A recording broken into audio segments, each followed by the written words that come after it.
Okay, hello my strong friends. In this video, I am going to go over pelvic floor contractions and pelvic floor lengthening and what those mean and how to do them. Basically, I'm going to give you cues. This video will be in the middle of my little mini series on the connection breath because I think this topic is something that you could talk about for enough to constitute a YouTube video in the series of discussing diaphragmatic breathing, okay? So if you didn't already, check out my video on diaphragmatic breathing, and then next I will talk about how you can incorporate pelvic floor contraction and lengthening with the diaphragmatic breath. So this kind of go in the middle to talk about what that pelvic floor contraction and lengthening feels like and how you can cue that on yourself. Full disclosure, I am not a pelvic floor physical therapist. If you watch this video and nothing makes sense to you and you have no idea where to move forward with this and you just can't get the feel for it, I would highly recommend seeing a pelvic floor physical therapist. One session can change your life. It's like 1 hour. It'll include an internal exam where they'll check your pelvic floor tone. They'll check how you're contracting, how your diaphragmatic breath is syncing with your pelvic floor, and so much more. Ask them so many questions and your life will change. Especially recommend that for anyone who is in the trying to conceive phase, is pregnant themselves, or is experiencing pelvic floor dysfunction during exercise. That's my plug for pelvic floor PTs. Hello, if you're new here, my name is Meg. I am a YouTuber. I make strength training videos here on YouTube. I am also 26 weeks pregnant. So yeah, a lot of my content lately has been focused on how I'm adjusting things in this stage of life. This is my first baby, but it's been really fascinating to learn about what you can do. I'm also certified. I have a CPP certification, which is a certified pre and postnatal coach. Plain. Let's first talk about the pelvic floor contraction. Contraction is similar to the word that everyone has heard, a Kegel, right? A Kegel is named after a dude, right? So sure, he should get some credit, but I think people focus too much on the contraction and they think that any pelvic floor dysfunction can be solved by doing more Kegels. So I want to make sure, usually that's why we don't use the term Kegel, because the contraction is just as important as the lengthening, right? When you learn to do a bicep curl, you learn this movement, shortening of the muscle, lengthening of the muscle. When you learn a Kegel, you just learn this part to hold on as hard as possible. So we want to make sure that we're focusing on both parts of the movement, if that makes sense. If you've already done Kegels, that's a contraction. Some cues, if you're not exactly sure what that feels like, are to imagine that your bladder is really full and you've got to pee. You're like running to the bathroom. Imagine the sensation of closing it off and like holding in your pee as much as you can. That will give you a contraction and a sensation towards the front of your pelvis, but actually we want to combine that with the sensation of imagining if you're in an elevator and there's a hot guy or gal and you really have to not poop your pants, but imagine if you really had to fart. Imagine the sensation of closing that passage off. So think about closing off all of that to where you're bringing together all sides of the pelvis. Another thing that you could do is next time you're engaging in like vaginal penetration, is think about the sensation of like squeezing around your partner or squeezing around whatever is inside of you. You can use a finger like up to like one knuckle and think of that squeezing, bringing the pelvic floor together and squeezing in around whatever's inside of you, whatever you choose to be inside of you. Choose things that are good for you, okay? We don't need to talk about that. The next thing, and I'll put a diagram of like a pelvic floor or a pelvis here. So imagine that your pelvic floor is shaped like a diamond. Each corner is attached to the pelvis. So one in the front of the pelvis, one in the back of the pelvis, and then on each sides, which are like the sits bones, if you can think of those. Now think about that diamond and bringing in the four corners in together.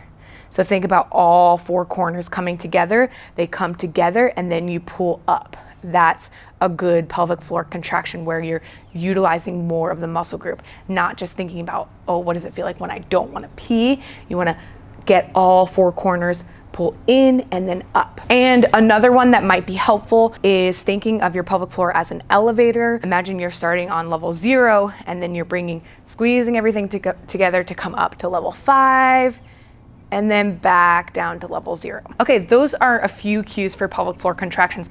There are more out there. I'll say more in other videos, but hopefully those give you an idea. If they helped, please let me know in the comments below. If you have any other cues that you found helpful, then please do leave them in the comments down below for other users to see what else is out there. I know some of them are kind of silly, kind of goofy, but whatever. Okay, the next portion of the video, we'll talk about the lengthening cues. Some of these will be like kind of the opposite, obviously, of the contraction cues. So the opposite of holding everything in if you really had to pee is the sensation of like bearing down when you're on the toilet. Think about when you're drunk and you break the seal, that sensation of like peeing and you're like bearing down or like letting go while you're peeing. You can use a tactile cue.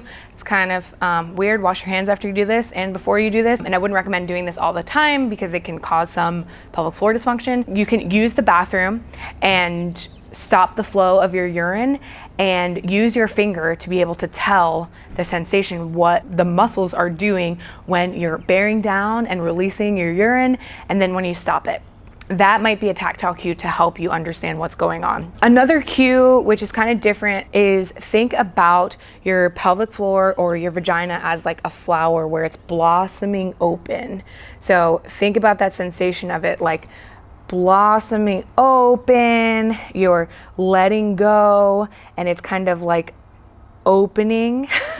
The pelvic floor is opening down. And the last one that might be helpful is think about the feeling of like you have had a really long day, you were on your feet all day, and you kind of get in a bath and you're finally getting an opportunity to just like let go. You're in a warm, comfortable, relaxing place where your muscles are tense and then they can kind of just like let go. That's the sensation of like releasing and lengthening the pelvic floor muscles, or like the sensation of when you have had a long day and you finally like get to lay your head on the pillow and you just like let go and kind of melt. So you're like starting with a tightening sensation and then you're letting go, melting, the pelvic floor is releasing in all directions. Okay, so for some of these, it may be really helpful to practice them on a stability ball, on like a birthing ball, or it may be helpful to use something like a Pilates ball. Hold on, let me grab one. So you could get something like this. I'm going to deflate it for the purpose of this. You could get, this is just a Pilates ball that you could find, and I've deflated it, but I could just put this under the pelvis to kind of give me some tactile feedback for contracting, and I can start to feel what that sensation feels like against the ball, and then lengthening, pushing a little bit against it. Okay, that plus a stability ball. Some people find that a harder surface gives them better tactile feedback. You could use a rolled up towel, or you can use your finger. Insert your finger into the vagina, like you don't need to go very deep, like 1 knuckle, 2 knuckles, and just feel your body and feel the sensation of contracting, pulling up, and then releasing. And then if you've watched the diaphragmatic breathing video and those exercises, we'll then in the next one sync our pelvic floor contractions and sync our pelvic floor lengthening and relaxation phases together. So that will be addressed in the next video where we talk about the connection breath, but hopefully for those of you who are having a hard time cueing pelvic floor contractions or cueing the lengthening or not understanding any of the concept at all, hopefully this is helpful, okay? This will be really good for people who are trying to conceive, getting ready for pregnancy, want to be pregnant one day, or experiencing any pelvic floor dysfunction during exercise. So I hope that this was helpful. If it was, please give the video a like. If you're new here, subscribe to my channel. And of course, if you are pregnant, interested in pre or postnatal training, then check out my email list. I send out like wrap-ups of things like this or things that I've found interesting or helpful as they pertain to pregnancy and exercises during pregnancy. So subscribe to that. It's free. I don't bother you that much. I'll just send a wrap up whenever I have enough content to where it's something that you can find helpful. So subscribe to that, and I will see you guys in the next video. Bye.